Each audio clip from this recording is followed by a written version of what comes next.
বেশ অনেকদিন পরে আমাদের চ্যানেলে আরেকটা আমরা মনিটর রিভিউ নিয়ে আসলাম। সো আজকে আমরা যেই মনিটরটা রিভিউ করব এটা হচ্ছে গিয়ে বাংলাদেশে অ্যাভেলেবেল 27 ইঞ্চি 120 হার্জ যতগুলো মনিটর আছে তার মধ্যে ওয়ান অফ দ্য লোয়েস্ট প্রাইসের একটি মনিটর। এটি হলো গিয়ে ভ্যালুটপ X27 IFR 120। এটি বর্তমানে আপনার 16,500 থেকে 17,200 টাকার মধ্যে পেয়ে যাবেন। এই প্রাইস রেঞ্জে এই মনিটরটা আপনার জন্য কেমন হবে সেটা নিয়ে আজকে আমরা কথা বলবো। আর এই মনিটরটি আজকে আমাদেরকে পাঠিয়েছে কম্পিউটার সিটি টেকনোলজিস লিমিটেড। আপনারা অনেকেই ইতিমধ্যে হয়তো জানেন যে ভ্যালুটপ হচ্ছে একটি বাংলাদেশি ব্র্যান্ড এবং এই ব্র্যান্ডটি হচ্ছে কম্পিউটার সিটি টেকনোলজিস লিমিটেডের একটি ব্র্যান্ড। সো ভ্যালুটপের ডিটেলস প্রোডাক্ট সম্পর্কে জানতে আপনার কম্পিউটার সিটি টেকনোলজিস লিমিটেডের ওয়েবসাইটটি আপনারা ব্রাউজ করতে পারেন।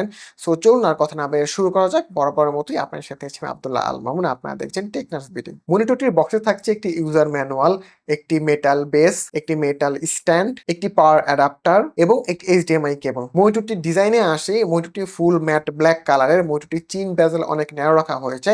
মনিটরটির নিচে মাঝখানে ছোট একটি ভ্যালটপের লোগো রয়েছে। মনিটরটির থিকনেসও অনেক স্লিম। মনিটরটির ব্যাকে বড় করে ভ্যালটপের ব্র্যান্ডিং করা আছে। নিচে 100/100 ভেসা ওয়াল মাউন্ট রয়েছে। লেফট সাইডে একটি পাওয়ার বাটন, তার উপরে ওএসডি কন্ট্রোলের জন্য একটি জয়স্টিক রয়েছে। মনিটরের পোর্টের দিকে যদি আসি, একটি পাওয়ার পোর্ট, 3.5 মিলিমিটারের অডিও কম্বো জ্যাক পোর্ট, 2.5 ওয়াটের একটি টাইপ সি পোর্ট এবং একটি এইচডিএমআই পোর্ট। মনিটরের শুধু আপনার টিল্ট ফিচার থাকছে যেটা হচ্ছে 5 ডিগ্রি থেকে 15 ডিগ্রি পর্যন্ত। মনিটরটি লেফট এবং রাইটের সর্বোচ্চ ভিউইং অ্যাঙ্গেল হচ্ছে 178 ডিগ্রি। এই মনিটরটির প্যানেল এবং বডির বিল্ড কোয়ালিটির মধ্যে আরো কোনো প্রকারের গ্যাপ দেখতে পাইনি। সো এখানে আপনার কোনো প্রকার প্যানেল গ্যাপ দেখতে পারবেন না। আর এখানে বডির সাথেও এটা প্যানেল গ্যাপ না থাকার কারণে কিন্তু এটার বিল্ড কোয়ালিটিটা খুবই ভালো করা হয়েছে। মনিটরটির প্যানেলের দিকে যদি আসি, এটি হচ্ছে 27 ইঞ্চির ফুল এইচডি আইপিএস একটি প্যানেল, যেটাতে ভ্যালটপের অফিসিয়াল ইনফরমেশন অনুযায়ী A+ গ্রেড প্যানেল ব্যবহার করা হয়েছে। এটা ম্যাক্সিমাম রিফ্রেশ রেট হচ্ছে 120 হার্জ এবং এটা ম্যাক্সিমাম ব্রাইটনেস হচ্ছে 300 নিটস। এটাতে ওভারড্রাইভ মোডের রেসপন্স রেট হচ্ছে 5 মিলি সেকেন্ড এবং এমপিআরটি বা মোশন পিক্সেল রেসপন্স রেট হচ্ছে 1 মিলি সেকেন্ড এবং গ্রেড টু গ্রেতে হচ্ছে 14 মিলি সেকেন্ড। এই প্যানেলটি হচ্ছে একটি 8 বিটের প্যানেল যেটা 16.8 মিলিয়ন কালার সাপোর্ট করে। এটা এসআরজি ভ্যালু হচ্ছে 110% এবং এতে 15,000:1 কন্ট্রাস্ট রেশিও রয়েছে, যার ফলে একটু কন্ট্রাস্টি এবং ভাইব্রেন্ট কালার পাবেন। মনিটরের প্যানেলটিতে গ্লসি ম্যাট ফিনিশ ব্যবহার করা হয়েছে, যার ফলে এতে মনিটরটিতে আলোর রিফ্লেকশন অনেক কম পড়বে। নর্মালি বর্তমান সময়ে যেই আইপিএস প্যানেলের যে মনিটরগুলো হয়ে থাকে সেই সবগুলো মনিটরে মোটামুটি আপনার ম্যাট প্যানেল বা কোটিং ব্যবহার করা হয়ে থাকে, যার ফলে কি মনিটরগুলোতে আপনার আলোর রিফ্লেকশন অনেক কম হয়ে থাকে, যেটা কিন্তু আপনার জানালা বা আলোর বিপরীতে রাখলেও ভালো আপনাদেরকে একটা ভিউইং অ্যাঙ্গেল দেয়। মেনু অপশন আপনার টিপিক্যাল অন্যান্য মনিটরগুলোর মতোই picture setting, colour setting, sound setting, gaming mode, input source এবং ওএসডি সেটিং পেয়ে যাবেন। পিকচার সেটিং এ আপনার এখানে brightness, contrast, black level, sharpness, DCR, image ratio, HDR এই অপশনগুলো আপনার পেয়ে যাবেন, যেটা টিপিক্যালি আপনার অন্যান্য এই রেঞ্জের মনিটরগুলোতে আপনারা পাবেন। দেন এখানে কালার সেটিং আসলে এখানে আপনি প্রিসেট কিছু পিকচার মোড রয়েছে। দেন এখানে আপনি এখানে গামা অপশন রয়েছে। গামা অপশন থেকে চাইলে আপনি গামা ভ্যালু বাড়াতে কমাতে পারবেন এবং গামাটা এখানে অফ করার অপশন রয়েছে, যেটা এই বাজেটের অনেক মনিটরগুলোতে আমরা দেখতে পাই না। দেন তারপর হচ্ছে blue light filter, colour temperature. Colour temperature থেকে এখানে আপনি কাস্টম কালার টেম্পারেচার আপনার মতো করে আপনি কালারগুলো চেঞ্জ করতে পারবেন। দেন এখানে রয়েছে আমাদের সাউন্ড সেটিং। এই মনিটরটাতে কিন্তু আপনার 2.5 ওয়াটের দুটি স্পিকার রয়েছে। সো এখান থেকে আপনি স্পিকারের ভলিউম বাড়াতে কমাতে পারবেন বা চাইলে আপনি এখান থেকে মিউট করতে পারবেন। দেন এখানে হচ্ছে গেম মুড। গেম মুড এখানে টিপিক্যালি অন্যান্য মনিটরগুলোর মতো যেই গেম মুড যেগুলো রয়েছে গেম মুডগুলো পেয়ে যাবেন, যেমন রেসপন্স টাইম, তারপরে এম্পিয়ারটি ভ্যালু যেটা বলছি, যে এম্পিয়ার ভ্যালুটা এখান থেকে আপনি অন অফ করতে পারবেন। দেখেন হচ্ছে ক্রস এয়ার, এখানে আপনার কিছু পিসেট ক্রস এয়ার রয়েছে যে ক্রস এয়ারগুলো আপনি ব্যবহার করতে পারবেন।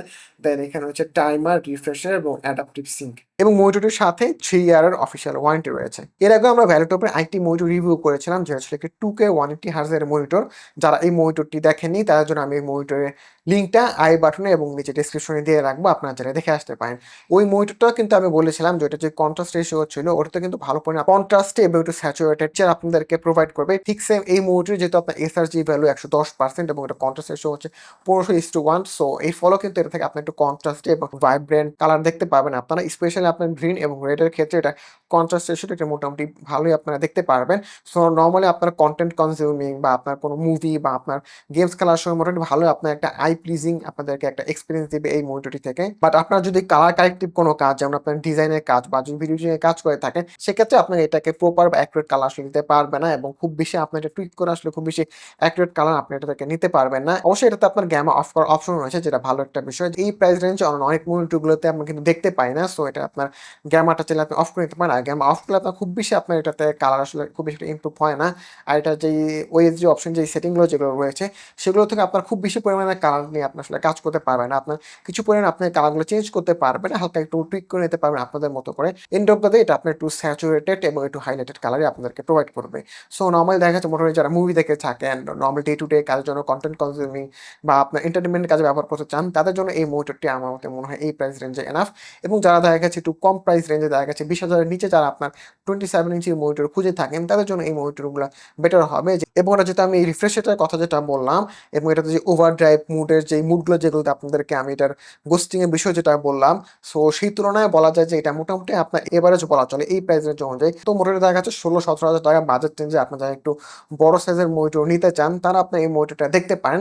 তবে আমার পার্সোনাল একটা অপিনিয়ন থাকবে যে আপনারা যারা 27 ইঞ্চি মনিটরগুলো নিতে চান, তারা ট্রাই করবেন যে 27 ইঞ্চির যে 2K মনিটর যেগুলো আছে ওগুলোতে যাওয়ার জন্য। 27 ইঞ্চির যে ফুল এইচডি যে 2K মনিটর যেগুলো রয়েছে, ওগুলোতে আপনার দেখা গেছে পিক্সেল ডেনসিটি কম থাকে, যার কারণে কিন্তু আপনি খুব ভালোভাবে এটা যে পিক্সেল যেগুলো আছে পিক্সেলগুলো ভালোভাবে খেয়াল করলে আপনি কিন্তু দেখতে পারবেন। সো পিক্সেলের ঘনত্ব থাকার কারণে কিন্তু খুব শার্প আপনার ভালো একটা ইমেজ কিন্তু এগুলো আসলে দিতে পারে না। সো আমার তো মনে হয় যারা 27 ইঞ্চি মনিটরগুলো যারা নিবেন তা একটু ট্রাই করবেন প্রাইসটা বাড়িয়ে আপনার 2K 27 ইঞ্চি মনিটরগুলো নেওয়ার জন্য। যেমন হচ্ছে আমি এর আগে যখন একটা মনিটর কথা যেটা বললাম, আমি ভ্যালটপে রিভিউ করেছিলাম, যেটা হচ্ছে গিয়ে আপনার 2K 27 ইঞ্চি যে মনিটর, ওরকম মনিটরগুলো আপনি দেখতে পারেন। ওই মনিটরগুলোর মধ্যে আপনার পিক্সেল ডেনসিটি বেটার থাকার কারণে আপনার খুব ভালো একটা অ্যাকুরেট আপনার একটা ভিউইং পাবেন। সো এই মনিটরটি নিয়ে আপনার যদি কারো প্রশ্ন থাকে তাহলে অবশ্যই সেটা আমাদের ভিডিও কমেন্ট সেকশনে জানাতে পারেন। এছাড়াও যে আপনার অন্য কোনো কম্পিউটার কম্পোনেন্ট বা প্রোডাক্ট রিভিউ দেখতে চান, সেটাও আমাদের এই ভিডিও ডেসক্রিপশন বক্সে জানাতে পারেন। আর ভিডিও সম্পর্কিত যদি আপনার কোনো মতামত থাকে অবশ্যই সেটা আমাদের কমেন্ট সেকশনে জানাবেন। সো নেক্সট ভিডিওতে আপনার সাথে আবার দেখা হবে অন্য কোনো মনিটর বা কম্পোনেন্টের রিভিউ নিয়ে। ততক্ষণ সবাই ভালো থাকবেন, সুস্থ থাকবেন। আল্লাহ হাফেজ।